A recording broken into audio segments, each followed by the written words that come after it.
Chapitre 10. La vertu royale du service d'amour. En face des exigences de la charité fraternelle, certaines âmes jettent les hauts cris et prétendent qu'on leur demande l'impossible.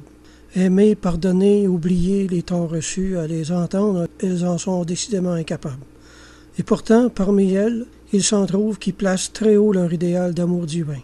Jamais elles ne l'atteindront aussi longtemps que leur esprit se révoltera devant le précepte de la charité envers le prochain. Ouvrons l'Évangile. Un docteur de la loi demande un jour à notre Seigneur quel est le plus grand commandement, et il en reçoit cette réponse: « Tu aimeras le Seigneur ton Dieu de tout ton cœur, de toute ton âme et de tout ton esprit. C'est là le plus grand commandement et le premier. Le second lui est semblable. Tu aimeras ton prochain comme toi-même. » Voyez à quelle hauteur Jésus élève l'amour du prochain. Il le met en quelque sorte sur un pied d'égalité avec l'amour de Dieu. Saint Thomas d'Aquin a écrit « L'amour dont nous aimons le prochain est de même espèce que celui dont nous aimons Dieu. » Garrigou-Lagrange a écrit « Il n'y a pas deux vertus de charité, l'une relative à Dieu et l'autre relative au prochain. C'est une seule et même vertu théologale. » L'amour de nos semblables est une vertu théologale, c'est-à-dire une vertu qui a Dieu pour objet immédiat et dont le rôle est de nous unir directement à Dieu, privilège que n'ont pas les autres vertus. Tous les hommes dans le Christ sont un seul homme, dit saint Augustin, et l'unité des chrétiens ne fait qu'un homme. Les chrétiens, avec leur tête, forment le Christ. Il ne faut pas dire qu'il est un et que nous sommes multitude, mais que nous, la multitude, en lui, nous sommes un. Il y a un homme, le Christ, tête et corps. La conséquence de cette doctrine, c'est qu'on ne peut faire aucun bien ni aucun mal au prochain sans que le Christ le ressente lui-même. L'amour surnaturel du prochain n'est qu'une manière d'aimer Dieu. Si l'on scrute le contenu de sa première épître, qui est toute une révélation à ce point de vue, on remarque bientôt que les textes relatifs à l'amour de Dieu et à l'amour du prochain sont intimement liés. On parle de la première épître de Jean. Si quelqu'un prétend aimer Dieu, dit-il, sans aimer son frère, il ment. Nous avons reçu ce commandement que celui qui aime Dieu aime aussi son frère. En ce jour-là, vous connaîtrez que je suis en mon Père, et vous en moi, et moi en vous. Sublime mystère d'identification. Nous en Jésus et Jésus en nous. N'est-ce pas l'union la plus absolue, une réelle incorporation? C'est bien notre pauvre humanité absorbée par son humanité sainte. C'est bien notre sort intimement lié au sien. Cette solidarité étroite que la grâce établit entre Jésus et nous, voilà ce qui fait l'exceptionnelle grandeur de la charité fraternelle. Aimer le prochain surnaturellement, c'est aimer le Christ. L'apôtre Paul a écrit « Celui qui aime son prochain accomplit la loi ».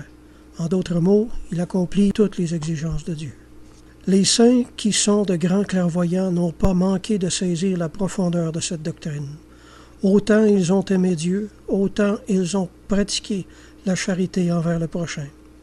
Selon saint Augustin, il n'y a pas de plus sûr chemin pour arriver à l'amour de Dieu que la charité pour nos semblables. La charité a deux pieds, dit-il. Prenez garde d'être boiteux. Ces deux pieds sont les préceptes de l'amour de Dieu et du prochain. Sainte Thérèse d'Avila a écrit « On ne peut pas savoir si l'on aime Dieu, mais l'amour du prochain, on peut le connaître. Plus vous y avancerez, plus vous devrez vous tenir assuré que vous avancez dans l'amour de Dieu. Ce Dieu de bonté nous aime tant qu'en paiement de notre amour du prochain, il augmente de 1000 manières notre amour pour lui-même. Je n'ai pas là-dessus le moindre doute. Si nous manquons à cette charité mutuelle, nous sommes perdus. » Le Père éternel disait à Catherine de Sienne, « Dès qu'une âme m'aime, elle aime le prochain, sinon son amour n'est pas véritable, car mon amour et l'amour du prochain ne font qu'un. Plus une âme m'aime, plus elle aime le prochain. » Le Père Benuccio a écrit « Je veux que vous sachiez qu'on ne peut aimer Dieu si ce n'est par le moyen du prochain. » Comment cela? Je vais vous le dire. L'amour que j'ai pour mon Créateur, je ne puis lui en donner à lui-même des preuves. Il est impossible de rendre service à Dieu, etc. Il convient donc d'avoir recours à la créature comme à un intermédiaire, de venir en aide à la créature et de lui rendre ces services que je ne puis rendre à Dieu. Et c'est pourquoi le Christ, s'adressant à Saint Pierre, lui demande « Pierre, m'aimes-tu » Sur sa réponse affirmative, le Christ reprend « paix mes brebis. Cet amour que tu as pour moi, en d'autres mots, ne peut me faire aucun bien. Fais donc du bien à ton prochain. Thérèse de l'Enfant Jésus, peu de jours avant sa mort, a dit qu'on est heureux de mourir après avoir passé sa vie dans l'amour. Si vous voulez vivre l'amour de Dieu, disait-elle encore, ne manquez pas la charité envers le prochain. La charité fraternelle, c'est tout sur la terre. Fin de citation. L'exercice constant de la charité fraternelle suppose presque toutes les vertus, tandis qu'aucune autre ne la remplace. On est donc loin ici de ces affections sensibles qui naissent dans la passion humaine ou qui sont basées sur des qualités frivoles. Défions-nous de ces attaches imprudentes qui sont un des plus grands obstacles au progrès spirituel. Les vraies amitiés chrétiennes sont une sauvegarde, un appui au chemin de la perfection. Elles ne sont ni absorbantes, ne sont pas supposées l'être, ni exclusives, et ne nuisent pas à la charité commune. Néanmoins, pour en tirer de véritables avantages, il faut qu'on surveille son cœur, afin que l'élément sensible n'y prédomine pas, et que l'amour vertueux ne dégénère pas en amour sensuel. Un moyen efficace de maintenir ces amitiés sur le plan surnaturel, c'est de les assaisonner de sacrifices, en se privant des rencontres inutiles, en évitant toute familiarité et toute parole affectueuse. Notre Père céleste, lui qui fait lever son soleil sur les bons et sur les méchants, et pleuvoir sur les justes et sur les injustes. Dieu ne fait pas de distinction, nous ne devons pas en faire. Il aime tous les hommes, et il veut les rendre tous heureux. La note des enfants de Dieu, disait saint Augustin, et ce qui les sépare des enfants du diable, c'est uniquement la charité. Exclure délibérément une seule personne de notre charité surnaturelle, c'est manquer au précepte et cesser d'être charitable.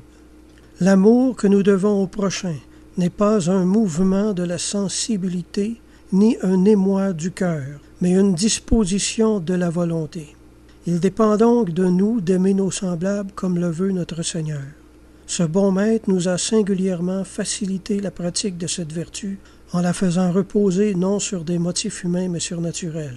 Il nous dit « Aimez votre prochain non pour lui, mais à cause de moi.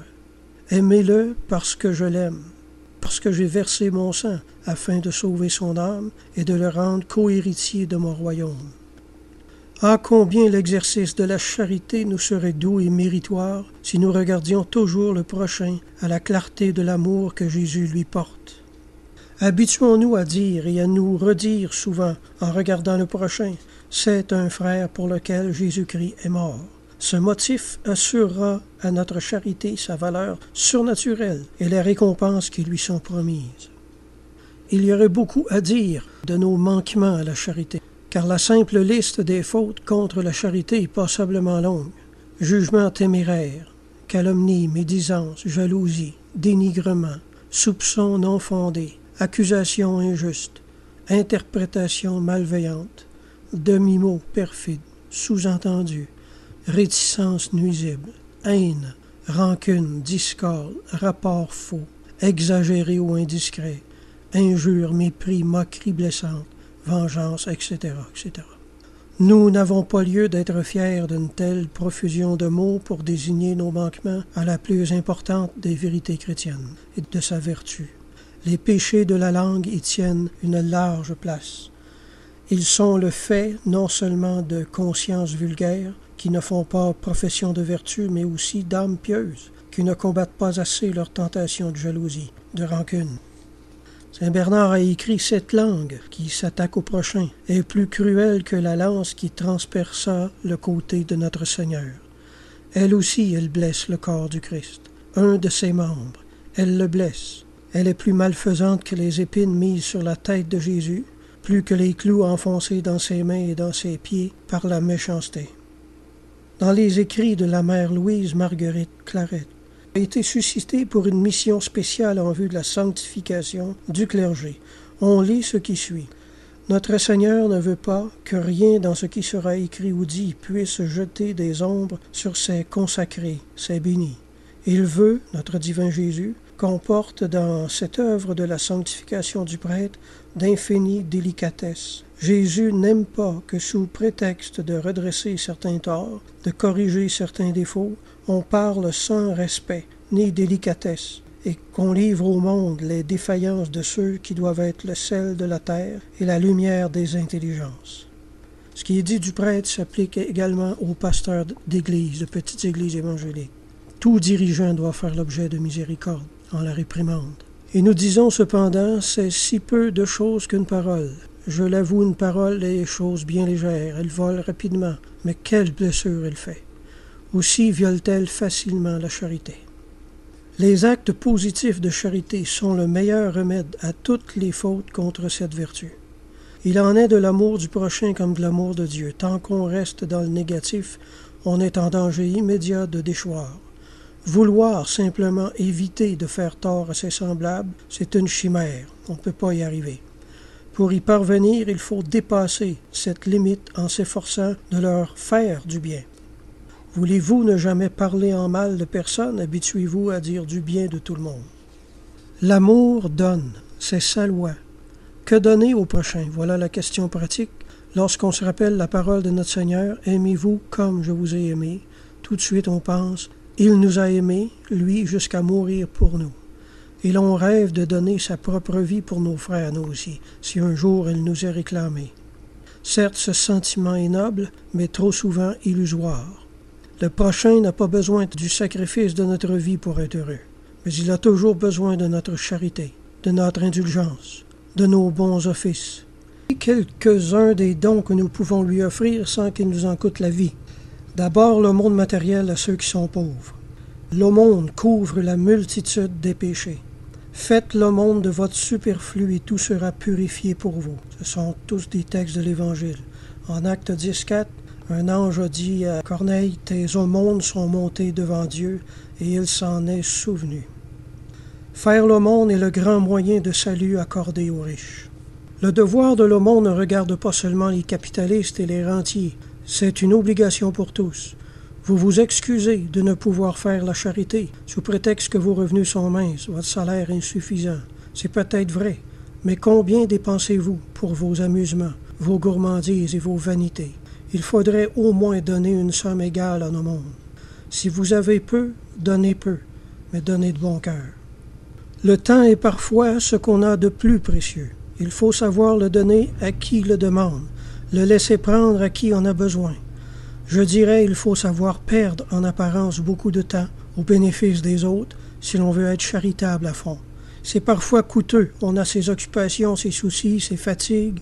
Le prochain n'est pas toujours délicat, il se montre parfois importun, ses demandes de service arrivent à contretemps. Qu'importe, ne nous dérobons pas. C'est sur ce terrain obscur que la charité fraternelle cueille ses plus beaux lauriers. N'oublions pas ceci, pour rendre service, il faut toujours se déranger. Penser aux autres avant de penser à soi. Si nous attendons qu'il ne nous en coûte rien, jamais nous ne pratiquerons cette forme de charité. Heureuses les âmes oublieuses d'elles-mêmes, qui savent se mettre ainsi à la disposition de tous comme un bon pain que la charité fraternelle consacre à l'usage commun et auquel chacun peut venir mordre. Il y aurait un moyen pour elles, comme pour le pain, d'être moins mangé. Ce serait de se faire dure et sèche. Tant de gens excellent en cet art détestable. Ils se montrent rigides, fermés, inaccessibles. Leur seul aspect rebute et donne envie de fuir. C'est ainsi que leur égoïste tranquillité se trouve à l'abri de tout dérangement. Mais les âmes charitables se gardent bien d'un tel procédé. Leur physionomie ouverte et accueillante semble vous dire « Que puis-je faire pour vous ?» Ainsi, lorsqu'on a besoin d'un service, d'un encouragement, d'un conseil, c'est à elles qu'on va. Et toujours on trouve leur cœur riche de bonté et de compassion, leur esprit illuminé des clartés d'en haut. Car Dieu est avec de telles âmes. Il leur communique largement ses trésors pour qu'elles les répandent autour d'elles. C'est à une pareille vie d'oubli de soi que s'applique le mot de saint Paul « Je meurs chaque jour ». Ne craignons pas que le temps consacré à l'exercice de la charité soit perdu pour notre vie intérieure. Sainte Thérèse d'Avila, qui s'y connaissait en grâce de prière, confirme que le but de ces grâces est de produire des œuvres et des œuvres. Dieu veut des œuvres, dit-elle. Si donc vous voyez une personne infirme ou souffrante, que vous puissiez soulager en quelque chose, quittez hardiment votre dévotion pour l'assister. Compatissez à ce qu'elle endure, que sa douleur soit aussi la vôtre. Et si pour lui donner la nourriture dont elle a besoin, il faut que vous jeûniez, faites-le de grand cœur, non seulement pour l'amour d'elle, mais pour l'amour de Dieu qui vous le demande. Telle est la véritable union à la volonté divine. L'âme qui aime vraiment Dieu n'hésite jamais sur le point capital de la charité envers le prochain. À toutes les extases, elle préfère l'humble et obscur dévouement aux autres, et elle se défierait, elle se méfierait des consolations spirituelles qui ne la rendraient pas plus indulgente, plus serviable, plus dévouée aux personnes qui l'entourent. Le père Rusbrook a écrit « La consolation intérieure, écrit un grand mystique, est d'un ordre moins élevé que l'acte d'amour qui rend service. Si vous êtes ravis en extase, aussi haut que Saint Pierre et Saint Paul, et si vous apprenez qu'un malade a besoin d'un bouillon chaud et de tout autre secours du même genre, je vous conseille de vous réveiller un instant de votre extase et de faire chauffer le bouillon. Ce qu'il n'est jamais permis de refuser au prochain, c'est l'aumône de notre bonne humeur, de notre amabilité. Certaines gens ont l'art de se rendre à eux-mêmes et de rendre aux autres la vie pénible. Ils sont maussades et trouvent à redire de tout. Le bonheur des autres leur fait mal. Ils ne comprennent pas qu'on puisse avoir l'audace d'être joyeux quand ils sont ennuyés et mécontents. En leur compagnie, on a le cœur serré, l'esprit contraint, on étouffe. Quand on vit près des saints, a écrit Louis Bertrand, on s'aperçoit bientôt que ce sont les plus aimables des créatures. La grande Thérèse d'Avila, une des saintes les plus souriantes et les plus joyeuses qu'on ait vues, recommandait à ses filles de se montrer affables, afin qu'au sortir de leur entretien, la vertu, au lieu d'effaroucher et de décourager ceux qui auront traité avec elle, n'ait plus que des charmes pour eux. Elle ajoutait, cet avis est de très grande importance pour la religieuse. Plus elles sont saintes, plus elles doivent avoir avec leurs sœurs la conversation aimable. Que donner encore au prochain? De l'indulgence, beaucoup d'indulgence.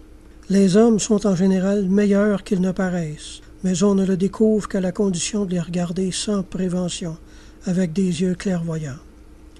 La plupart des jugements sévères et des interprétations défavorables s'expliquent par le manque d'horizon et l'étroitesse des vues. On voit tout sous un mauvais jour et dans des perspectives faussées. Les saints et les humbles de cœur sont de grands indulgents. Les saints, parce qu'ils vivent près de Dieu, participent en quelque sorte à l'attribut de sa miséricorde. Les humbles, parce qu'ils connaissent leur propre faiblesse, ne s'étonnent pas de celle des autres. Sachant par expérience combien les bons désirs et les plus ferventes résolutions restent toujours fort en deçà de leur réalisation pratique, ils savent rendre justice à la bonne volonté quand il n'y a pas succès. L'indulgence n'est pas un optimisme naïf qui voit le bien partout et qui possède aussi le moyen facile d'innocenter les actes malheureux du prochain. Si elles excusent tout, c'est qu'à travers les erreurs et les fautes, elles discernent des causes secrètes, des circonstances atténuantes, qui en diminuent la responsabilité immédiate. Loin de les condamner a priori, elles cherchent à y porter remède par la compassion, l'assistance discrète, la bonne parole dite à propos. Elles voient les bons côtés du prochain et le bien dont ils restent capables en dépit de leur misère réelle. Cette indulgence de jugement est un remède incomparable contre les manquements à la charité. Elle coupe le mal à sa racine la plus profonde. Faisons-en l'essai et nous verrons bientôt nos rapports avec le prochain complètement transformés. Petites âmes qui voulez aimer Dieu et qui souhaitez ardemment le faire aimer, soyez indulgentes à l'excès, lorsque votre devoir d'État ne vous oblige pas à corriger et à punir, comme c'est le cas de ceux qui sont en poste d'autorité. Sainte Thérèse de l'Enfant Jésus voyait-elle commettre une faute, aussitôt elle s'empressait d'excuser le coupable et de lui prêter de bonnes intentions. C'est si doux, disait-elle, de penser du bien des autres.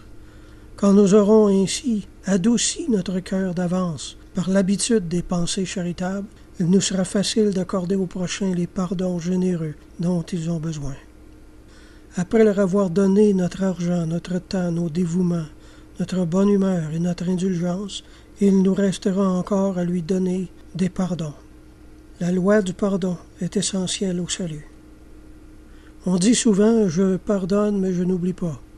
Si vous avez bonne mémoire, on ne peut vous en faire grief, mais c'est dans la volonté que l'oubli doit se produire. Votre volonté doit vous porter à agir comme si la mémoire avait oublié. Rendre le bien pour le mal, c'est là le couronnement de la charité, un signe authentique d'union intime avec Dieu et une marque de spéciale prédestination.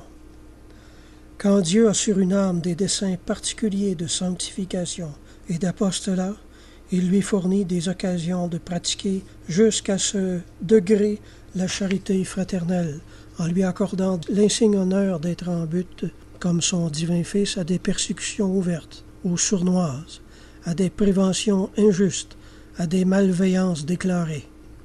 Oh, comme le cœur souffre alors, mais ces âmes ne se plaignent pas, elles ne se vengent pas. Elles prient pour ceux qui sont les instruments de leur martyre, comme on prie pour ses plus grands bienfaiteurs, et l'occasion venue, elles rendent le bienfait pour l'injure. Rien ne dilate le cœur comme d'être bon. C'est une bien douce jouissance de sentir que pour nous, des besoins ont reçu du secours, des afflictions ont été consolées, des âmes sont devenues plus heureuses et meilleures. C'est tellement vrai qu'un auteur spirituel a pu écrire « Une des plus grandes punitions que Dieu puisse infliger à une âme, c'est de lui ôter le moyen de faire du bien. Cette punition, il l'inflige momentanément à ceux de qui il attend beaucoup et qui lui sont infidèles. » Faire l'aumône est une grâce que Dieu n'accorde pas à tout le monde. N'avoir personne à rendre heureux, n'avoir que soi, toujours soi, unique objet de ses efforts, de ses labeurs, de ses pensées, que c'est dur et que c'est triste. Mon Dieu, envoyez-moi d'autres punitions, mais laissez-moi quelqu'un à qui je puisse me dévouer. Citation de Monseigneur Sylvain. Une autre récompense de la charité, c'est la certitude qu'elle nous donne d'être en règle avec Dieu. Selon la parole même de Jésus, l'amour du prochain est le signe auquel on reconnaît ceux qui sont à lui, et donc ceux qui l'aiment en vérité. Dans la vie spirituelle, on est quelquefois privé de toute consolation sensible, et l'on doute de son amour pour Dieu. Quand il nous arrive, petites âmes, de passer par cette cruelle incertitude, interrogez-vous, non sur vos mortifications, non sur votre fidélité extérieure à vos pratiques de piété ou religieuses, non sur votre degré de ferveur apparente, mais interrogez-vous sur votre charité envers le prochain. Si vous pouvez, loyalement, vous rendre sûr de ce point un témoignage favorable, réjouissez-vous, votre amour pour Dieu est de bonne marque. Outre cela, et quelles que soient les apparences contraires, il est en bonne voie de progrès. En paiement de votre amour du prochain. Si vous pardonnez aux hommes leur offense, déclare Jésus, votre Père céleste vous pardonnera aussi. Mais si vous ne pardonnez pas, votre Père céleste ne vous pardonnera pas non plus vos offenses. Voilà certes une récompense bien digne de nous tenter. Le pardon de Dieu, n'est-ce pas, pour chacun de nous, l'assurance du ciel? Dans la mesure où je pardonnerai, Dieu me pardonnera. Mon salut éternel tient donc à une seule chose, et cette chose, c'est le pardon que j'accorde à tous ceux qui m'offensent, me nuisent, me haïssent. Dieu se comportera envers moi de la même façon dont je me comporte envers le prochain. Par conséquent, tout le bien que je ferai aux autres me reviendra directement à moi-même en passant par le cœur de Dieu. Je saurai donc maintenant comment prendre d'assaut le cœur de mon Père du ciel. Quand j'aurai besoin d'une grâce, je commencerai par faire un acte de bonté à quelqu'un, de préférence à un pauvre, un malade, un affligé, un rebuté, un vieillard. La suprême récompense de la charité, c'est la béatitude éternelle. L'Évangile selon Matthieu, chapitre 25, dit « Le roi dira à ceux qui sont à sa droite, « Venez les bénis, car j'ai eu faim, vous m'avez donné à manger. J'ai eu soif et vous m'avez donné à boire. J'étais errant et vous m'avez recueilli. Nu et vous m'avez vêtu. Malade et vous m'avez soigné. Prisonnier et vous m'avez rendu visite. » On voit ici la nécessité des bonnes œuvres envers le prochain, puisqu'à leur accomplissement est la seule chose que le juge suprême louera et récompensera au dernier jour. tandis que leur omission sera regardée par lui comme un crime digne de la damnation éternelle. C'est à ces solennelles assises que se vérifiera l'oracle des saints livres, jugement sans miséricorde à celui qui n'aura pas fait miséricorde. Jacques 2,13. Mais les miséricordieux, selon la promesse du Sauveur, obtiendront miséricorde. Profession de charité. Je fais profession de ne haïr jamais rien, rien du tout que le péché. Deuxièmement, de vouloir aimer tout le monde pour l'amour de vous.